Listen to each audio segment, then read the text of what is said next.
Om. Le Sanatana Dharma est un mode d'emploi de la vie. Il définit une éthique, des valeurs, des codes de conduite, un ensemble de lois ayant pour but de vivre en harmonie avec le monde, avec soi-même et avec les autres, et d'apporter sa contribution à la société. C'est tout cela qui donne sens à l'existence humaine et qui a été étudié avec beaucoup de finesse et de psychologie par les sages des temps védiques, ainsi que par les maîtres qui, jusqu'à nos jours, ont suivi cette même ligne de recherche.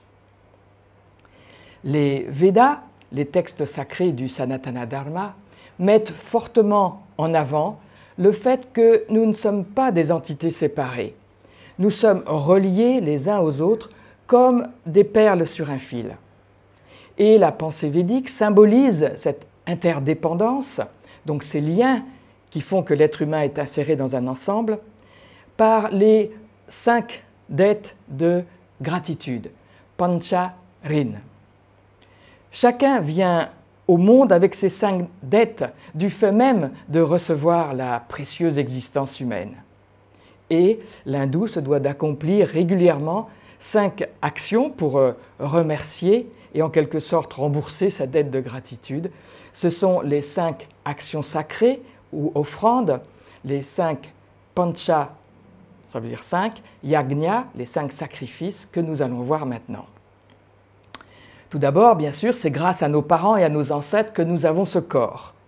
Ainsi, Pitru Yagna est une des 5 actions sacrées à observer, c'est-à-dire prendre soin de ses parents, prendre soin de nos grands-parents, respecter nos ancêtres, leur offrir régulièrement des libations, des prières à certaines dates particulières, leur continuer aussi la lignée en mettant des enfants au monde. C'est ainsi que l'on peut exprimer notre gratitude envers les ancêtres et envers la vie qui continue à travers nous.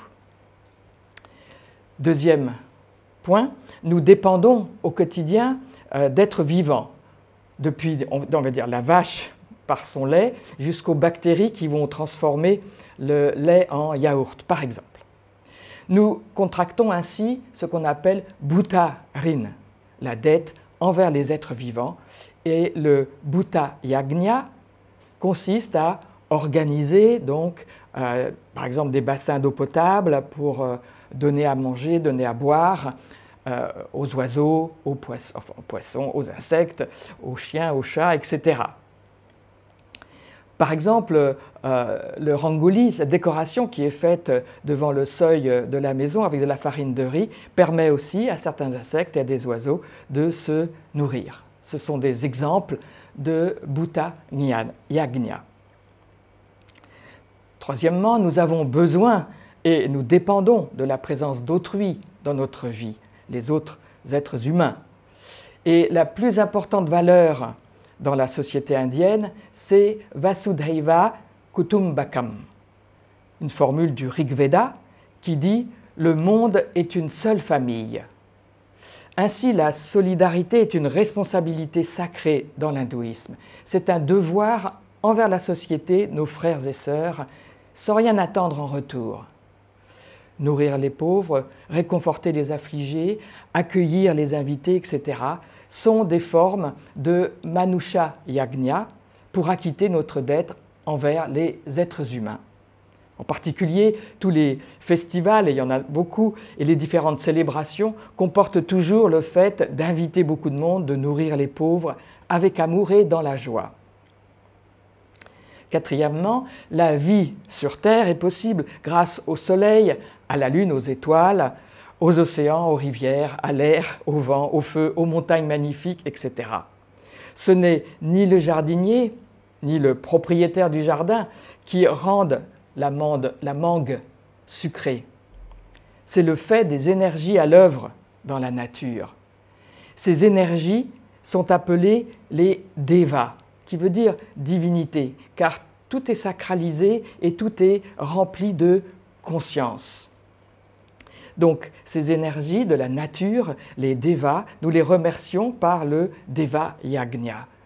La nature est pour l'hindou la forme visible de Dieu. Faire des offrandes, des pujas, des rituels avec le feu qui purifient l'atmosphère, nettoyer notre environnement, utiliser des matériaux non polluants, en fait tout ce que nous appelons aujourd'hui l'écologie, exprime notre respect envers les différentes énergies à l'œuvre dans l'univers, mais pour l'hindou dans un sentiment d'unité et d'interdépendance. Et dernière dette, la connaissance, le savoir, les savoirs en général permettent d'atteindre nos objectifs, de réaliser nos désirs. Et la connaissance spirituelle transmise par les sages est la plus haute forme de connaissance parce qu'elle nous libère de la souffrance. Elle est donc infiniment précieuse. Et pour les remercier, chaque être humain se doit d'étudier les textes sacrés, les écritures, les enseignements, de les mettre en pratique, et il n'hésite pas à partager ses connaissances avec les autres. C'est Brahma Yagna ou Rishi Yagna ou même Veda Yagna, c'est-à-dire honorer la dette envers les sages, les rishis, envers le suprême.